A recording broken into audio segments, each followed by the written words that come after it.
Hi guys, welcome to IS Point. This is Aditi Pandey. So today we start our chapter. हमने कल जहाँ पे stop किया था हम उसके आगे से कंटिन्यू करेंगे. तो चलिए देखते हैं मुद्रण क्रांति और उसका असर. ये तीसरा भाग है, ठीक है. तो देखते हैं कि क्या था मुद्रण क्रांति जो हुई उसका असर क्या था, ठीक है. पहला तो दिया है नया पाठक वर्ग. पाठक मतलब होता है पढ़ने वाला, ओके. छापे खाने का जब आविष्कार हो गया तो उसके आने से एक नया पाठक वर्ग भी उत्पन्न हुआ. जैसे मान लीजिए अगर आपने कोई अच्छी सी बुक लाई, ठीक है, जो आपको पसंद आई थी और फिर वो आपके घर में भी कुछ लोगों को पसंद आने लगी क्योंकि लोगों ने उसे देखा, ऑब्ज़र्व किया, तो और सारे पढ़ने वाले लोग एकत्रित हुए ना, यानी पढ़ने वालों की संख्या बढ़ी. अगर आप वो बुक नहीं लेकर आते तो उसे कोई भी नहीं पढ़ता. उसी तरीके से अगर आपने कोई वॉशिंग मशीन लाया, आपने उसमें पहले दिन कपड़े धोए, ठीक है, फिर आपके घर के लोग भी उसमें कपड़े धोने लगेंगे. अगर आप नहीं लाते तो कोई नहीं धोता, लेकिन आपने धोना शुरू किया तो लोगों ने उसे देखा, उन्हें अच्छा लगा कि हाँ ये टेक्निक जो है बहुत अच्छी है, तो उन्होंने भी इसका उपयोग शुरू कर दिया.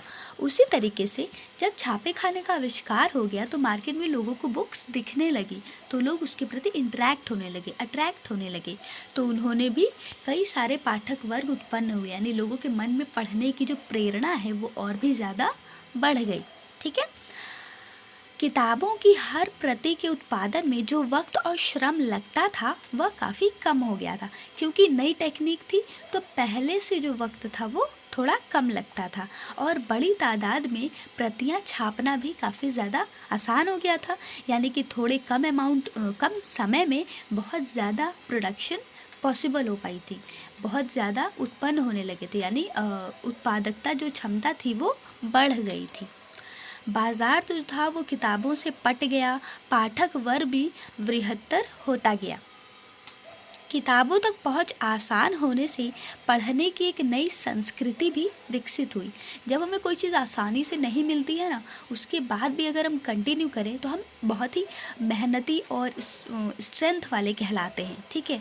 लाइक जो चीज़ें हमें नहीं मिल रही हैं फिर भी हम उसके लिए लगातार संघर्ष करें, ऐसा सारे लोग नहीं कर पाते हैं, क्योंकि जो लगातार संघर्ष करते हैं ना वो कुछ अलग ही पाते हैं अपने जीवन में, एक अलग ही मंजिल, एक अलग ही डेस्टिनेशन को रीच करते हैं. उन्हें बहुत कुछ अच्छा मिलता है और अच्छी चीज़ें सबको नहीं मिलती हैं.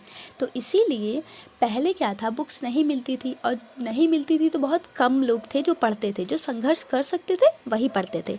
लेकिन अब बुक्स बहुत आसानी से मिलती थी तो और भी ज़्यादा लोग उसे पढ़ने आ रहे थे, क्योंकि लोगों को बुक्स दिख जाती थी, लोग उसको तरफ अट्रैक्ट होते थे कि हाँ हमें ये पढ़ना चाहिए, ठीक है. तो इसका मतलब क्या है कि हमें संघर्ष ज़रूर करना चाहिए अपने जीवन में, क्योंकि अगर हमें अलग डेस्टिनेशन चाहिए, अगर हमें लोगों से अलग मंजिल चाहिए तो लोगों से अलग कार्य भी करना पड़ेगा, ठीक है. आईएएस हर कोई नहीं बनता, आप जानते हैं ना, लगभग लाखों स्टूडेंट्स में से 2 या 3 स्टूडेंट्स ही बन पाते हैं. क्यों? क्योंकि वो कुछ अलग करते हैं. अगर वो सबके जैसा ही करते तो फिर क्या ही वो था. अगर वो सबके जैसा ही करने लगते तो सभी आईएएस बन जाते ना, लेकिन नहीं बनते, क्योंकि क्वालिटी कुछ लोगों में होती है, सब में नहीं होती है, और उसके लिए आपको मेहनत यानी हार्ड वर्क करना होता है. तो किताबों तक पहुंच आसान होने से पढ़ने की एक नई संस्कृति भी विकसित हो चुकी थी. अब आम लोग जो थे वो मौखिक संसार में जीते थे, यानी लोग एक दूसरे को ज्ञान की बातें बोल कर ही कहते थे.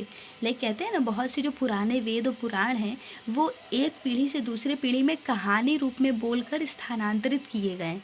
जैसे बहुत सी ऐसी कहानियाँ होंगी जो आपकी नानी आपको सुनाती होंगी, आप भी शायद कभी नानी बने या नाना बने तो सुनाएंगे, और उनकी नानी ने भी उन्हें सुनाई होंगी. तो वो कहानियाँ स्थानांतरित ही हो रही हैं, वो कहानियाँ कहीं से बन के तो नहीं आती ना, उन्हें याद है. क्यों? क्योंकि उनकी नानी ने उन्हें बचपन से सुनाई थी, उन्होंने आपको बचपन से सुनाया है, ठीक है. तो आप बताइए आपकी नानी ने आपको कौन सी कहानी बचपन से सुनाई है कमेंट में.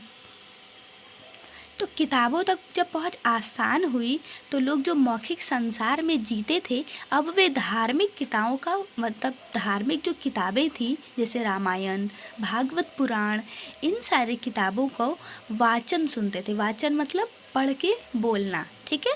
गाथा गीत उनको पढ़कर सुनाए जाते थे और किस्से भी उनके लिए बोलकर पढ़े जाते थे।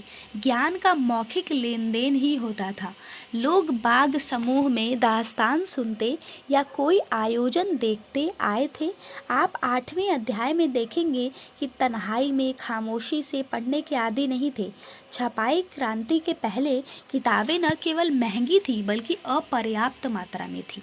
मतलब छपाई के पहले एक तो किताबें महंगी भी थी, बहुत ज़्यादा कॉस्टली थी, तो सारे लोग उसे अफोर्ड नहीं कर पाते थे और वो बहुत ही कम मात्रा में उपलब्ध थी। अब कोई चीज़ बहुत कम मात्रा में है तो हम अगर उसे सस्ते में बेच देंगे तो सभी ले लेंगे ना, तो हमें उसकी प्राइस इंक्रीज़ करनी ही होगी। ये तो मजबूरी होती है क्योंकि हमारे पास वो बहुत ही कम मात्रा में, तो हम प्राइस इंक्रीज़ कर देते हैं ताकि जिन लोगों के पास उतना प्राइस है वो ही ले सकें और जो बेच रहा है उसे प्रॉफिट भी होता है। अगर पहले की जनता श्रोता थी तो कह सकते हैं कि अब की जो जनता थी वो पाठक अस्तित्व में आ चुकी थी।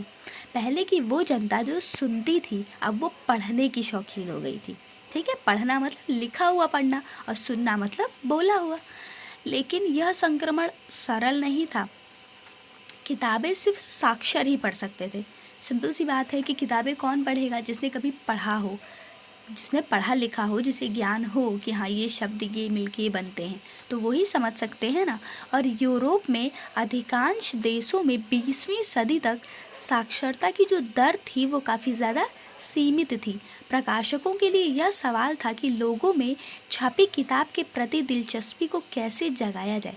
लोग चाहते थे कि लोग पढ़ें, क्योंकि अगर लोग पढ़े लिखे ही नहीं हैं तो किताबें क्यों खरीदेंगे, उन्हें तो समझ आएंगी नहीं। तो पहला मुद्दा ये था कि हम उन्हें पढ़ना सिखाएं, उन्हें साक्षर बनाएं। तो क्या हुआ कि किताबें आमतौर पर तस्वीरों से खूब सजी धजी यानी सचित्र होती थी और इन्हें ग्रामीण सभाओं में या शहरी शराब घरों में गाया सुनाया जाता था।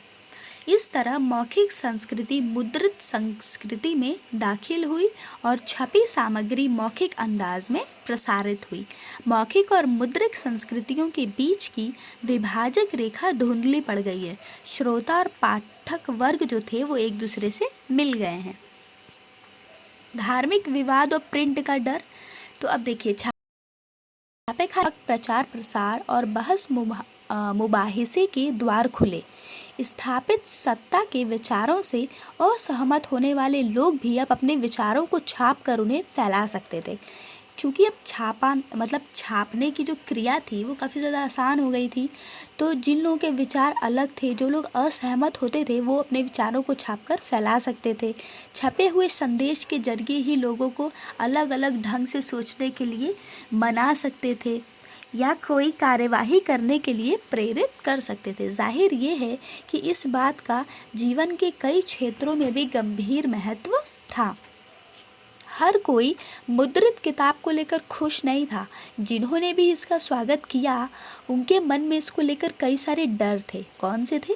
कई लोगों को छपी किताब के व्यापक प्रसार और छपे शब्द की सुगमता को लेकर यह आशंका थी कि न जाने इनका आम लोगों के जहन पे क्या असर होगा।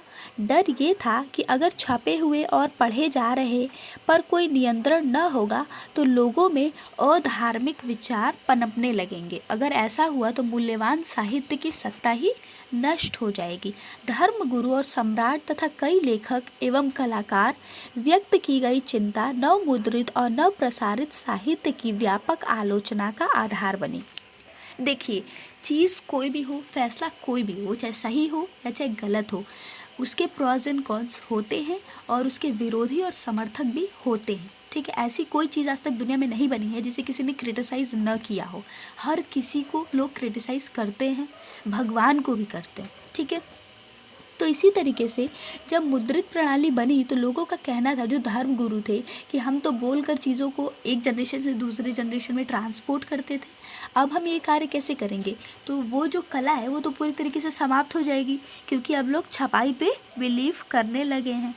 ठीक है, और नव प्रसारित साहित्य की आलोचना का कारण भी यही बना। तो आइए देखें कि जीवन के एक क्षेत्र धर्म में इसका क्या असर हुआ था। धर्म सुधारक यानी कि मार्टिन लूथर ने रोमन कैथोलिक चर्च की कुरीतियों की आलोचना करते हुए अपने 95 स्थापनाएं लिखी। इसकी एक छपी प्रति विटेनबर्ग के गिरजाघर के दरवाजे पे भी टांगी गई।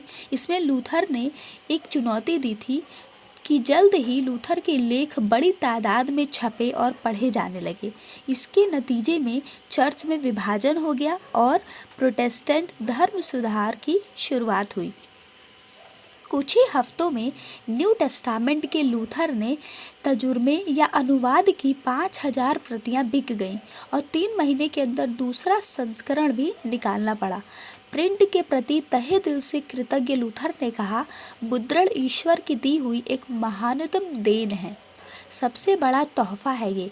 कई इतिहासकारों का यह ख्याल है कि छपाई ने नया बौद्धिक माहौल बनाया और इसमें धर्म सुधार आंदोलन के विचारों के प्रसार में भी काफ़ी ज़्यादा मदद मिली। तो उन्हें एक तरह से चैलेंज किया मार्टिन लूथर ने, कहा कि आप अब इसे नहीं रोक सकते, जो छपाई की क्रिया शुरू हो चुकी है ये एक अच्छी क्रिया है, इससे सबका कहीं ना कहीं हेल्प हो रहा है। और इसलिए उन्होंने अपनी कई सारी प्रतियां भी छापी और दिखाया कि वो कितनी जल्दी बिक गई, सोल्ड हो गई, ठीक है। और जिससे कि धर्म सुधार जो आंदोलन है उसके नए विचारों के प्रसार में भी काफ़ी ज़्यादा हेल्प हुई, यानी कि मदद मिली। नेक्स्ट है आपका मुद्रण और विरोध। उससे पहले हम जानते हैं प्रोटेस्टेंट धर्म सुधार क्या है। ये 16वीं सदी यूरोप में रोमन कैथोलिक चर्च में सुधार का आंदोलन है। मार्टिन लूथर प्रोटेस्टेंट सुधारकों में से एक थे। इस आंदोलन से कैथोलिक ईसाई मत के विरोध में कई सारी धारणाएं निकली थी। छपे हुए लोकप्रिय साहित्य के बल पर कम शिक्षित जो लोग थे वो धर्म की अलग अलग व्याख्याओं से परिचित हुए, क्योंकि अब चीज़ें छप के मिल जाती थी तो ये था कि आप कोई भी बुक खरीद सकते हैं। पहले जो मौखिक रूप से होता था ना, तो देखिए जिसकी दादी मान लीजिए हिंदू हैं, ठीक है, तो उन्होंने उन्हें रामायण या वेद या पुराण वो मुख से बता दिया, लेकिन उन्हें किसी और धर्म की जानकारी या कोई और जानकारी तो नहीं मिल पाएगी ना, एक सीमित जानकारी ही मिल पाएगी। लेकिन अब ऐसा नहीं था, लोग जो चाहे वो बुक खरीद सकते थे। जैसे अगर आपकी नानी आपको कहानी सुनाए तो वही कहानी सुनाएंगी ना जो उनकी नानी ने सुनाई होगी। अब दुनिया भर की नानी एक कहानी तो नहीं सुनाती हैं, तो ये भी पॉसिबल नहीं है कि सब लोग एकदम एक ही कहानी सुनाएं। अगर आपको दूसरी और नई कहानियाँ पढ़नी हैं तो आपको बुक्स खरीदनी होंगी, ठीक है। तो उसी तरीके से कम शिक्षित लोग भी धर्म की अलग अलग व्याख्याओं से परिचित होने लगे, जानने लगे कि इस प्रकार के धर्म हैं, ये नियम हैं। किसान मैनोकियों ने अपने इलाके में उपलब्ध किताबों को भी कर दिया तथा उसके आधार पर बाइबल के नए अर्थ लगाने शुरू कर दिए और उसमें ईश्वर और सृष्टि के बारे में ऐसे विचार बनाए कि रोमन कैथोलिक चर्च उनसे क्रुद्ध हो गया। ऐसे धर्म विरोधी विचारों को दबाने के लिए रोमन चर्च ने एग्जीबिशन यानी धर्मद्रोहियों को दुरुस्त करने वाली संस्था शुरू की। तो मैनोकियो को 2 बार पकड़ा गया और आखिरकार उसे मौत की सज़ा दे दी गई। हाँ, कुछ चीज़ें गलत हुई, इसमें काफ़ी ज़्यादा धर्म के बारे में गलत अवधारणाएं भी बनने लगी, जिसके कारण उन्हें फांसी की सज़ा यानी मौत की सज़ा देनी पड़ी। एग्जीबिशन क्या होता है? ये एक धर्म अदालत है, विद्रोहियों की शिनाख्त करने के लिए कैथोलिक द्वारा बनाई गई एक संस्था है, ठीक है। तो आपका जो लेक्चर है अब यहीं पे स्टॉप करते हैं, कल अब आगे से कंटिन्यू करेंगे। अगर आपको समझ न आया हो या कोई प्रॉब्लम हो, कोई डाउट हो तो आप इसे कमेंट सेक्शन में पूछ सकते हैं। And sorry for bad voice, क्योंकि मेरा जो अभी मुझे बैड थ्रोट की थोड़ी सी प्रॉब्लम है। और अगर आपको ये वीडियो अच्छी लगी हो तो प्लीज़ इसे लाइक कीजिएगा, हमारे चैनल को सब्सक्राइब कीजिएगा। Thank you so much.